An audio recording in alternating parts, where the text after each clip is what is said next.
થોડા વ્યવસ્થિત બેસી જઈએ. બંને હાથ ખોડામાં, આંખો બંધ, શાંત ચિત્તે વિશ્વવ્યાપી પરમાત્માનું સ્મરણ કરીએ. સારા એ બ્રહ્માંડમાં જેની ચેતના વિદ્યમાન છે, નિરંતર એ સર્વ જીવ માત્ર પ્રાણી માત્રનું રક્ષણ અને કલ્યાણ કરી રહ્યા છે એવી પરમ વિભૂતિ સ્વરૂપ પરમ ચૈતન્ય સ્વરૂપ પરમાત્માને આપણા અંતઃકરણથી અને યાદ કરી હૃદય સ્થાને બિરાજિત કરીએ. ભાવ કરીશું આ શરીરની અંદર જે ચેતના છે એ ચેતના આ વિરાટ બ્રહ્મની અંદર વ્યાપેલી ચેતનાની સાથે એકાકાર થવાથી આ ચેતનાની અંદર ખૂબ સરસ દિવ્ય શક્તિનો સંચાર થઈ રહ્યો છે, જેના કારણે આપણે નિરોગી, તંદુરસ્ત, સ્વસ્થ, તેજસ્વી જીવન જીવવા માટે સક્ષમ બની રહ્યા છે. આપણને ભગવાનની પાસે જેટલી શક્તિ છે બધી જ શક્તિઓ આપણને પ્રાપ્ત થઈ રહી છે. આપણે સર્વ સમર્થ બની રહ્યા છે. ભાવ કરજો, હું સર્વ રીતે સર્વગુણ સંપન્ન બની રહ્યો છું. હું સર્વવ્યાપી ચેતનાને આત્મસાત કરી રહ્યો છું. મારી અંદર ભગવાનના એ દૈવી ગુણોનો સંચાર થઈ રહ્યો છે. એવી હૃદયની મંગલ પ્રાર્થના સાથે જેમ ભગવાન સર્વનું પોષણ કરે, રક્ષણ કરે, એમ એવી જ ક્ષમતાઓ આપણા સૌની અંદર વિકસિત થઈ રહી છે. આપના કારણે આ સંસારના અનેક જીવોનું શુભ થાય, મંગલ થાય, કલ્યાણ થાય એવી અંતઃકરણની પ્રાર્થના સાથે સ્વસ્વર ગાયત્રી મહામંત્રનું ઉચ્ચારણ કરી વિશ્વના તમામ જીવોના કલ્યાણની કામના કરીશું. ઓમ ભૂર્ભુવઃ સ્વઃ તત્સવિતુર્વરેણ્યં ભર્ગો દેવસ્ય ધીમહિ ધિયો યો નઃ પ્રચોદયાત. યત સત્યેન જગત સત્યમ યત પ્રકાશેન ભાતિ તત યદાનંદેન નંદન્તિ તસ્મૈ શ્રી ગુરવે નમઃ. યા દેવી સર્વભૂતેષુ માતૃરૂપેણ સંસ્થિતાં નમસ્તસ્यै નમસ્તસ્यै નમસ્તસ્यै નમો નમઃ. પરમ પૂજ્ય ગુરુદેવ પરમનીય માતાજી, આદ્યશક્તિ વેદ માતા, દેવ માતા, વિશ્વ માતા, મા ગાયત્રીના પાવન સાનિધ્યમાં, સંરક્ષણમાં આજે આપણે સાપ્તાહિક સ્વાધ્યાય કેટલા વખતથી ચલાવી રહ્યા છે. ભગવાનની અનન્ય કૃપા કહેવાય, ભગવાનની ગુરુદેવની ખૂબ આપણા ઉપર કૃપા કહેવાય કે આપણે કન્ટિન્યુ આ કાર્યની અંદર લાગેલા રહીએ છીએ. અને અમારા અનાબેન ઉપર તો વધારે કૃપા કહેવાય કે ગમે તેવી પરિસ્થિતિમાં પણ એ આમાં તો બધાને જોડતા જ રહે. હમણાં થોડા દિવસ ઉપર જ અમારા અનિતા ભાભી આવ્યા હતા કે જો બધાને ઓપરેશન કરાવે તો કેટલી બધી તકલીફો થાય, મને આમ થાય છે, તેમ થાય છે, બધા આવન જાવન થયા કરે. કે અનાબેનને તો ઓપરેશન કરાયું, ની રિપ્લેસમેન્ટ કરાયું, તોય બેઠા બેઠા બધા સ્વાધ્યાયમાં તો બધાને જોડતા જ રહ્યા. એમ કે એમને લાગ્યું કશું. તો કહેવાનો મતલબ કે મનને જ્યારે આપણે કોઈ કાર્યમાં પ્રવૃત્ત કરી દઈએ ત્યારે આ મન બીજી જગ્યાએ ભટકતું અટકી જાય અને એના કારણે આપણા દુઃખો દૂર થઈ જાય. એટલે ગુરુદેવ કહેતા ને કે જ્ઞાની કાટે જ્ઞાન સે, મૂર્ખ કાટે રોય, કર્મ કે બંધન સે બાકી બચાને કોઈ. આ જગતની અંદર કબીરજીએ કીધું છે કે કર્મનું બંધન તો બધાને જ રહેવાનું છે, પણ એને કાપવું કેવી રીતે એના માટે જ્ઞાનની જરૂર છે. જે જ્ઞાન આવી જાય તો આપણે એને બીજી તરફ આપણા મનને ડાયવર્ટ કરી દઈએ. જેવી રીતે સરદાર વલ્લભભાઈ પટેલને જ્યારે પેલું બગલમાં ગુમડું થયું હતું ત્યારે ડૉક્ટર કે ચીરો મૂકવો પડશે, તો કે મૂકી દે, વાંધો નહીં. તો કે પેલું તમને સૂંઘાડી પડશે શીશી. તા કે એવું બધું કંઈ સૂંઘાડવાનું નહીં. તા કે અરે બહુ દર્દ થશે. તા કે ના ચિંતા નહીં, મને ગીતા હાથમાં આપી દો. ગીતાની ચોપડી વાંચ્યા કરે, અમે હાથ તો ઊંચા કરવાના જ. તે ગીતાની ચોપડી વાંચતા વાંચતા એમનું ગુમડાનું અસ્તર મુકાઈ ગયું, એટલે કે ચીરો મુકાઈ ગયો, બધું થઈ ગયું કામકાજ, તોય એમને ખબર પડી નહીં. કહેવાનો મતલબ કે મનથી જ્યારે માણસ મનોબળ જ્યારે એનું દ્રઢ બની જાય છે ત્યારે એના જીવનમાં આવનારા સંઘર્ષો, સંકટો, વિપત્તિઓ એનું કાંઈ બગાડી શકતી નથી. તો કહેવાનો મતલબ પરમ પૂજ્ય ગુરુદેવ કહે છે કે બેટા, ઘણા કહે છે ને કે તમે આવું બધું કરો તો શું તમને મળે, આવું બધું કરો તો તમારું શું થાય. આ બધું જે થાય ને એ દેખાય નહીં પણ અનુભવાય. હા, આટલી બધી ભક્તિ કરો તો તો પણ એ ભક્તિનું ફળ શું? ત્યારે ગુરુદેવ કહે કે ભક્તિ કરીએ ને એટલે આપણું મનોબળ દ્રઢ બને, આપણો આત્મવિશ્વાસ દ્રઢ બને. જ્યારે મનોબળ, શરીર બળ, મનોબળ, આત્મબળ, આ બધું જ્યારે ધનબળ, જનબળ, શરીર બળ અને આત્મબળ, આ 4 બળ આપણને એવા પ્રાપ્ત થાય કે એને કારણે માણસને ક્યારેય દુઃખનો અહેસાસ ના થાય, આ દુઃખ આપણું દૂર થઈ જાય. તો આ પરિસ્થિતિને પામવા માટે આપણે આમાં જોડાઈ રહેવું પડે. આમાં જોડાઈ રહીએ તો આવી બધી પરિસ્થિતિઓ, એકબીજાના અનુભવોને આપણે જીવનમાં જોઈએ, સાંભળીએ, અપનાવીએ તો આપણે આપણા જીવનમાં આવે જ્યારે ત્યારે આપણે એને યાદ કરીએ, અને એ યાદ કરીએ એટલે આપણને કશું લાગે નહીં. આ તો પેલું મારો કર્મ ઉદય થયો એટલે આવ્યું, પણ કંઈ વાંધો નહીં, હવે એ કેટલો ટાઈમ રહેવાનો છે, એ પણ જતું રહેશે. માં શારદાને જ્યારે આજુબાજુના ગામની બહેનો આવતી પૂછતી કે ભાઈ તમે અમાર તો આવું નવું કંઈ ને કંઈ ચાલ્યા જ કરે તો શું કરીએ? તો કે કંઈ વાંધો નહીં, આ તો બધું આવવાનું જ છે, પણ એટલું યાદ રાખવાનું કે દુઃખ એ વાદળો જેવા છે. વાદળ એક જગ્યાએ રહે નહીં એમ એ પણ એક જગ્યાએ રહેવાના નથી, એ પણ સમય આવશે ને ચાલ્યા જશે. તો આ બધી પરિસ્થિતિઓને જીવનની અંદર બહુ સહજતાથી અપનાવી શકીએ એના માટે આ ભક્તિ છે, એના માટે અધ્યાત્મ છે. અધ્યાત્મ આપણને શું આપે? તો એ જ આપે આપણને કે આપણી સમજણનો વિકાસ કરે, આપણા જ્ઞાનમાં વિકાસ કરે, આપણા અંતરની ભાવનાઓનો વિકાસ કરે. અને જ્યારે જ્ઞાન અને ભાવના આ બે જ્યારે વિકસિત થઈ જાય ત્યારે પરમ પૂજ્ય ગુરુદેવ કહે છે કે ભાવ સંવેદનાની ગંગોત્રી જ્યારે વ્યક્તિના ભીતરમાં વહેવા લાગે છે ત્યારે સતયુગની વાપસીના અહેસાસ ઊભા થાય છે. હવે આવી ભાવ સંવેદનાની ગંગોત્રી વ્યક્તિ માત્ર, માનવ માત્રના અંતરમાં જાગૃત કરવાની જરૂર છે. અને એટલા માટે ગુરુદેવ કહેતા કે મારા વિચારોને તમે ઘર ઘર સુધી પહોંચાડો, ઘર ઘર સુધી ફેલાવો. આજે દરેક વ્યક્તિના જીવનમાં જો પરિવર્તન આવે છે ને તો કોઈ સારો વિચાર મળે છે, એનાથી આવે છે. એટલા માટે શરીરને રૂષ્ટપુષ્ટ બનાવવા ભોજન જોઈએ, એમ મનને રૂષ્ટપુષ્ટ બનાવવા માટે વિચારોનું ભોજન જોઈએ. અને આ સદવિચારો આપણે એવી રીતે અપનાવીએ, જે ભ્રમણામાં નાખી દે એવા પણ વિચારો ઘણા બધા ફેલાવી રહ્યા છે અત્યારે, કે માણસ ભ્રમિત થઈ જાય કે તમે આ કરો તો તમને આ મળે, આ કરો તો તમને આ મળે. આજે કેટલા એવા સંતો બેઠા છે કે જે બેઠા બેઠા ટીવીમાં કદાચ કરે તમે આટલું કરો આમ થઈ જશે, આટલું કરો આમ. અરે તમને સ્વબળે ઊભા થવા માટે તો કોઈ કહેતા જ નથી કે તમે સ્વબળે ઊભા થાવ. તમારી અંદર જ શક્તિ છે, તમારી અંદર જ ભગવાન બેઠા છે, તમે જ સર્વશક્તિમાન છો. ઉઠો અને ચાલવા માંડો. સ્વામી વિવેકાનંદે કહ્યું ઉષ્ઠિત જાગૃત્ય, ઉઠો, જાગો અને ત્યાં સુધી ચાલતા રહો જ્યાં સુધી તમને તમારું લક્ષ્ય ના મળે. આમ જે મહાન સંતો છે ને એ માણસને અંદરથી બેઠો કરે છે. એટલે સ્વામી વિવેકાનંદ કહેતા કે ભૂખ્યો માણસ હોય એને તમે મદદ કરો તો ભોજન આપો, કેટલા દિવસ ભોજન આપશો? ભોજન આપીને, આ તો દરરોજની વસ્તુ છે, કેટલા દિવસ ભોજન આપશો? કોઈ પણ વ્યક્તિને જો એને જાગૃત કરવો હોય તો સ્વબળે બેઠો થાય એવું એને જ્ઞાન આપો. અને આ જ્ઞાન જ્યારે મળે છે ને ત્યારે માણસ સ્વબળે ઊભો થાય છે ત્યારે એને અનેક ઘણો આનંદ હોય. તો આ રીતે આપણી અંદરની શક્તિઓને ઉભાર લાવવા માટે આપણે જીવનની અંદર આપણું મનોબળ, આપણું આત્મબળ દ્રઢ બનાવી શકે એવી સમર્થ શક્તિ અધ્યાત્મની શક્તિ છે. અને એટલે ગુરુદેવ પણ કહેતા કે મારા 75 પાનાનું એક પુસ્તક, ગુરુદેવનું એક પ્રવચન છે મારા જીવન વિશેનું. એટલે ગુરુદેવ કહેતા કે મારા 75 પાનાની એક પુસ્તિકા છે, એમાં મારા જીવનનું થોડુંક તમને બતાવું છું. હું અધ્યાત્મને જીવ્યો છું એમ કે. અને ઘણા લોકો કહેતા કે અધ્યાત્મ ક્યાં હોતા હૈ, અધ્યાત્મ સે ક્યાં હોતા હૈ. પણ મારું જીવન તમે જોઈ લો કે અધ્યાત્મ જીવનમાં આવે છે ત્યારે શું નથી કરી શકતા. અધ્યાત્મનો ચમત્કાર છે.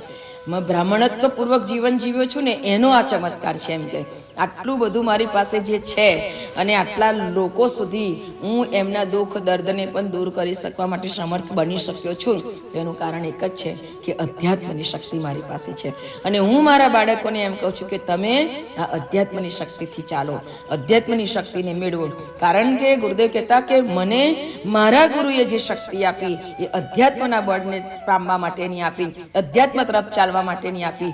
એમ હું પણ મારા બાળકોને કહું છું કે તમે પણ અધ્યાત્મને પામી શકો એવી શક્તિને મેળવો. જ્યારે આ બાબતની આપણા મનને સમજ ન હોવાને કારણે, આ તરફ આપણું ધ્યાન ન હોવાને કારણે આપણે નાની નાની વાતોમાં ગુરુદેવને કહીએ કે ગુરુદેવ આટલું કરજો, ગુરુદેવ આટલું કરજો, મારું આટલું થઈ જાય તો બહુ થઈ ગયું. આ નાની નાની બાબતો આપણે ભગવાન પાસે માંગીએ છીએ, ભગવાન પાસે અરજ કરીએ છીએ, ત્યારે આપણને કહેવામાં આવ્યું છે કે અરજ એટલે કે યાચના તો માત્ર યજ્ઞ માટે થાય. યાચના કદી પોતાના જીવનમાં કોઈ આવેલી સમસ્યાઓ માટે ના થાય.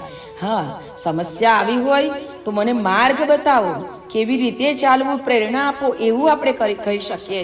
પણ આમાંથી મને બહાર કાઢી નાખો એવું નહીં. મને રસ્તો બતાવતા જાઓ, મારા પ્રેરક બનો, મારા અંદર બેસીને મને માર્ગ બતાવો, એ આપણે કહી શકીએ. એટલે તો સૂર્યનારાયણ ભગવાનને આપણે જળ ચડાવીએ છીએ, આપણી પ્રાર્થના પૂરી થાય એટલે. કેમ? હે પ્રેરક દેવતા, હે ભગવાન સવિતા દેવતા, તમે સારા બ્રહ્માંડમાં વ્યાપેલા છો. આખા બ્રહ્માંડમાં આપણે કોઈને કાંઈ પણ પહોંચાડવું હોય ને, વિચાર પણ પહોંચાડવો હોય ને, ત્યારે ભગવાન સવિતા દેવતાનું ધ્યાન કરો, સૂર્યનારાયણ ભગવાનનું ધ્યાન કરો અને એક લોટો જળ ચડાવ્યા પછી પ્રાર્થના કરો કે હે પ્રભુ, તમે સર્વવ્યાપી છો ને, તો મારા અમુક સ્વજન સુધી મારી આટલી ભાવના પહોંચાડો, મારો આટલો વિચાર પહોંચાડો. દરેક વ્યક્તિના અંતઃકરણ સુધી તમે તમારી અંદરની ભાવનાઓને પહોંચાડી શકો છો. આ તો બધું અત્યારે શોધાયું, ટેલિપેથી કહો કે પછી પેલી કઈ બીજી આવે છે, એ કોઈ પણ તમે વાત કરો, એ બધું તો અત્યાર પછી શોધાયું. પણ આપણી ઋષિ સંસ્કૃતિ જે દેશ વિદેશમાં પોતાની વાતો કરતી હતી, દેશ વિદેશની વસ્તુઓને જાણી લેતી હતી, દેશ વિદેશમાં શું ચાલી રહ્યું છે તે જાણતા હતા. આપણા ઋષિઓ આખા બ્રહ્માંડમાં શું ચાલે છે તે જાણતા હતા. તો તે કયું સૂત્ર હતું? તો કે ભગવાન સવિતા દેવતાની ચેતનાને પોતાની અંદર ધારણ કરી લેતા હતા અને એ શક્તિની સાથે જોડાઈને તેઓ એટલા વિરાટ બનતા કે બધી જગ્યાએ પહોંચી શકતા હતા. આમ પરમ પૂજ્ય ગુરુદેવ કહે છે કે બેટા, આપણી અંદર જ એટલું બધું ભરેલું છે કે જેને કારણે આપણે આ બ્રહ્માંડની શક્તિઓને પોતાની અંદર ધારણ કરી શકીએ છીએ. તો એને આપણે ન ઓળખી શકવાને કારણે, ન જાણી શકવાને કારણે એમાંથી આપણે પાછા ફરે છે. દોલત દેસાઈની એક બહુ સરસ વાત હતી. એમને એમ કીધું કે આપણી કલ્પના શક્તિ જબરજસ્ત કામ કરે છે. આપણી કલ્પના શક્તિને તમે પાવરફુલ બનાવો. મતલબ કે સવારે ઉઠો ને એટલે આપણી કલ્પના શક્તિને પાવરફુલ બનાવો. આપણી કલ્પના શક્તિ એટલી બધી પ્રબળ બનાવો, પ્રખર બનાવો કે એ કલ્પના શક્તિ આપણે જે ઈચ્છીએ છીએ એ સામે આવીને જ રહે. એટલે કીધું છે કે આપણે સવારે ઉઠીને પછી આપણી કલ્પના શક્તિને કેવી કરીએ? તો ઉઠતાની સાથે આપણા મનને, આપણા અંદર રહેલા સબકોન્શિયસ માઇન્ડને આપણે એવું કહીએ કે હું સર્વશક્તિમાન છું, હું સર્વશક્તિમાન છું, હું સર્વશક્તિમાન છું. 10 વખત આ એક થોટ તમારા અંતર્મનને મોકલો. હું શાંત છું, હું સ્થિર છું, હું શાંત છું, હું સ્થિર છું. આ ભાવ મોકલો કે જેથી કરીને આ મન જે ઉદ્વિગ્ન છે, આજે કોઈનું મન શાંત નથી. તમે જુઓ કે વિચારોના વમળ એટલા બધા માણસોની અંદર, મગજની અંદર કામ કરે છે. આજે ઘણા બધા લોકોનો પ્રશ્ન છે. અમને કેટલા લોકો કહે છે કે રાત્રે ઊંઘ નથી આવતી, શું કરીએ? ઊંઘ નથી આવતી, શું કરીએ? કારણ કે મન શાંત નથી. તરંગો એટલા બધા અંદર ચાલ્યા કરે છે કે મનને શાંત થવા દેતું નથી. તો શું કરીએ? સવારે ઉઠતાની સાથે અને સાંજે સૂતા પહેલા તમે આ થોટ અંદર મોકલો કે હું શાંત છું, હું સ્થિર છું. સ્થિર થવાની જરૂર છે. જ્યારે ભગવાન બુદ્ધ જંગલની અંદર જતા હતા ત્યારે કેટલા બધા બુદ્ધ ભિક્ષુઓએ કહ્યું, ભગવાન આ જંગલમાં ના જશો, આ જંગલમાં ના જશો, બહુ જ ખૂનખાર ડાકુ અંગુલીમાન છે, બહુ જ ખૂનખાર ડાકુ અંગુલીમાન છે.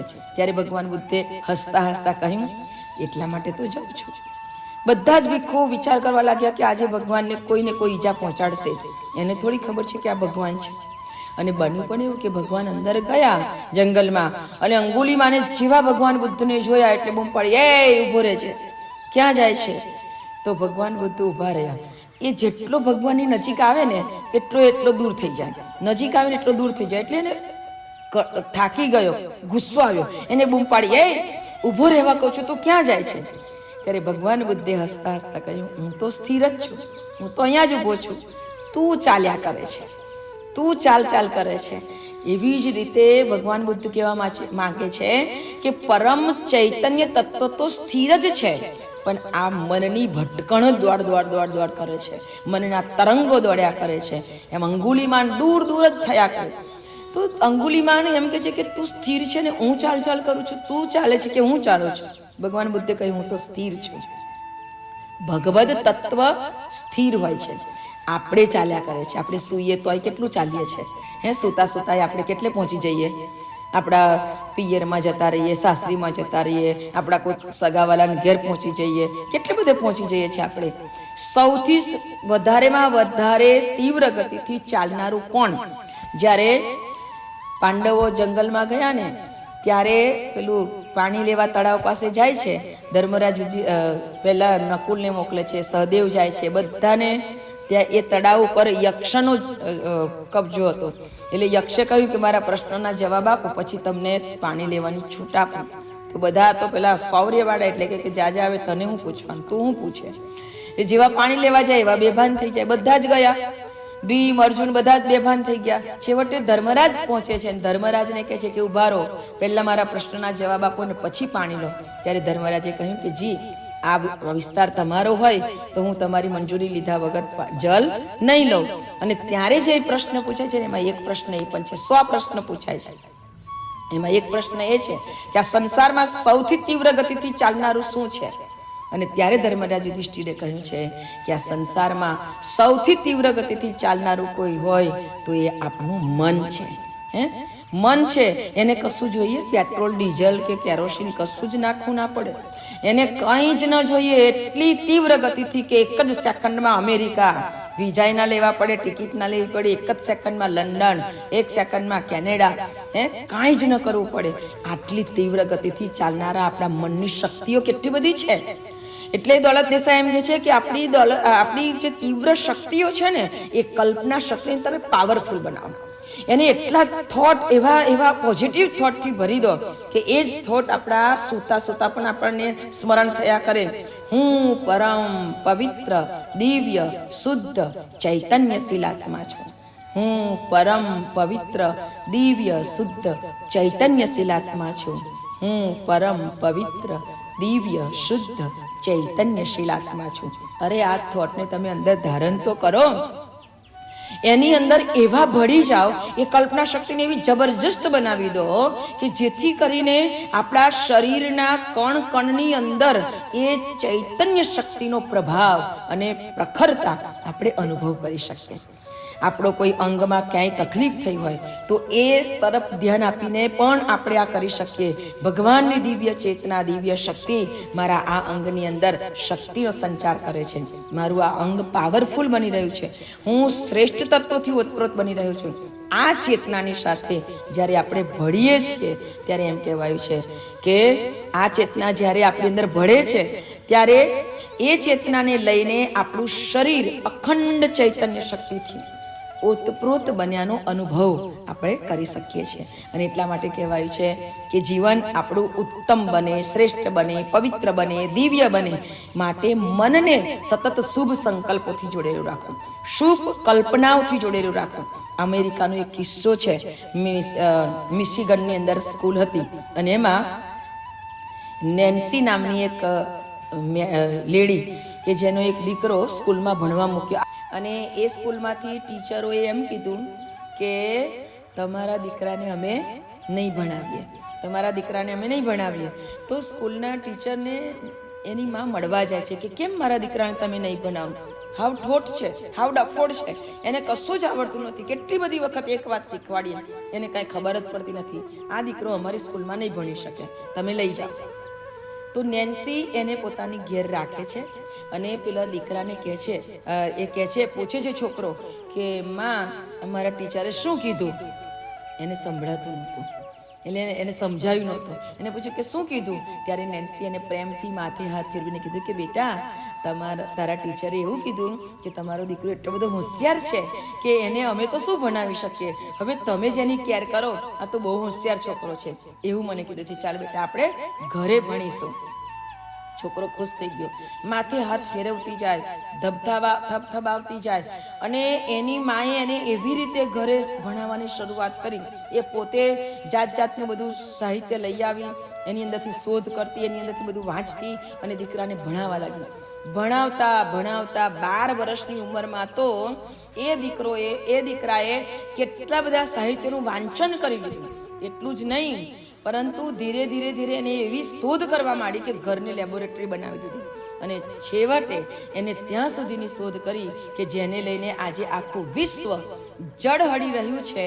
તો એ જળહળી રહેલા વિશ્વને કોણે ભેટ આપી? તો કે થોમસ આલ્વા એડિસન. એને આટલી ઊંચી ભેટ આપણને આપી દીધી કે કયો બાળક હતો કે જેને એમ કહેવામાં આવ્યું હતું કે તું સ્કૂલમાં નહીં ભણી શકે, તું ઠોઠ છે, તું ડફોડ છે, પણ એક માની કલ્પના શક્તિ, એક માના અંતરની ચેતનાએ પોતાની અંદર એવું થામી લીધું કે હું એને તૈયાર કરીશ, હું એને આગળ વધારીશ. થોડીક ધીરજની જરૂર પડે અને આ ધીરજ એ જ આપણને અધ્યાત્મની ભેટ આપે છે.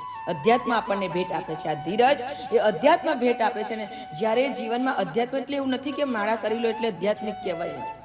આધ્યાત્મિક એને ના કહેવાય કે જેને મંદિરે દર્શન કરવાનો નિયમ લીધો હોય, જેને ઉમરા પૂંજવાનો નિયમ લીધો હોય. અધ્યાત્મ એટલે તો એક એવી વિરાટ માનસિક ભાવનાઓ છે, અંદરની એવી ચેતના શક્તિની સાથેનું એક ઊંચો ધારા છે કે જેને લઈને માણસનું આખું જીવન પરિવર્તન થઈ જાય.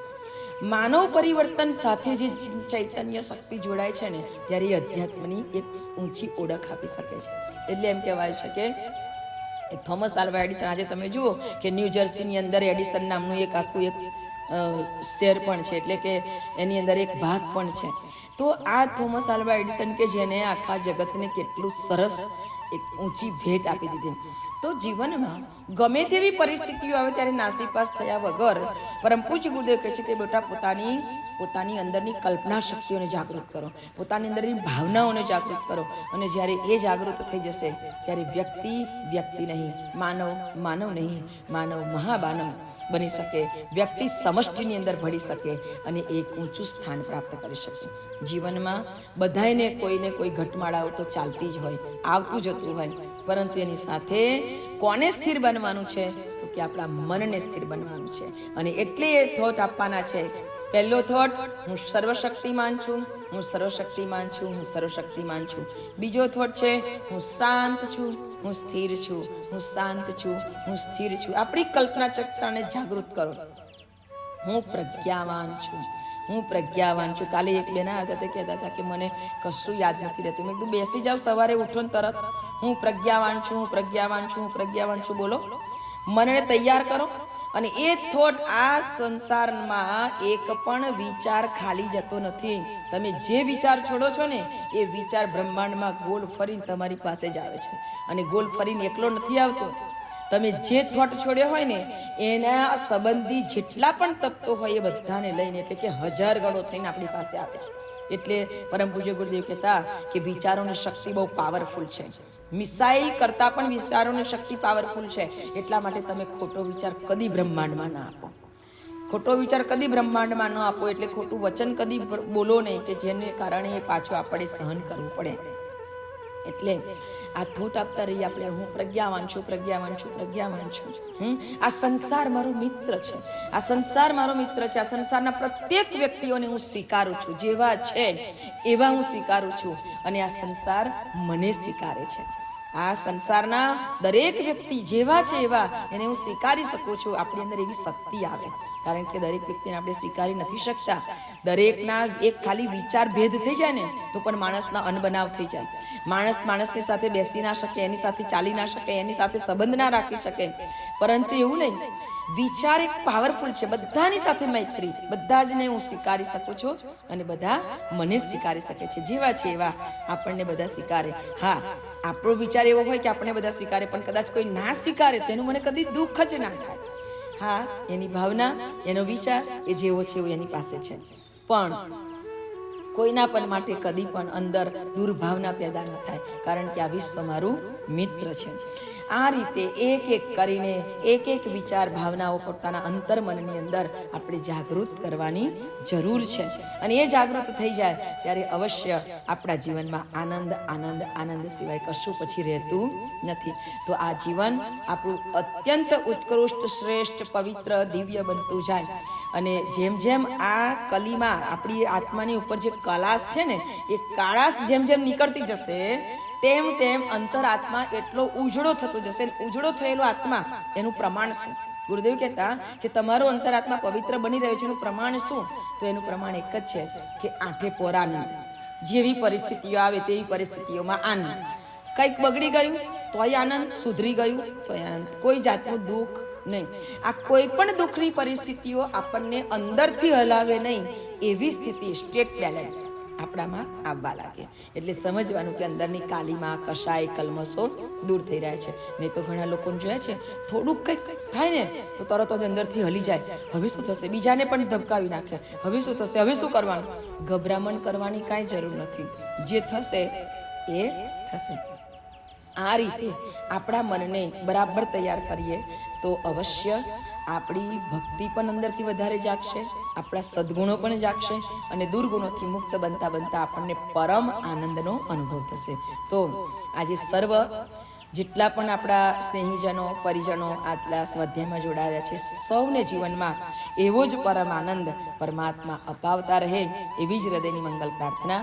ગુરુદેવ માતાજીના ખૂબ ખૂબ આશીર્વાદ રહે કે આવી સ્થિતિમાં મન આપણું બેલેન્સ બનાવી રાખે, એવી સૌને સ્થિતિ મળે, એવી ગુરુદેવના ચરણોમાં પ્રાર્થના સાથે આજના વાણી પુષ્પને સદગુરુ ચરણમાં અર્પણ કરું છું.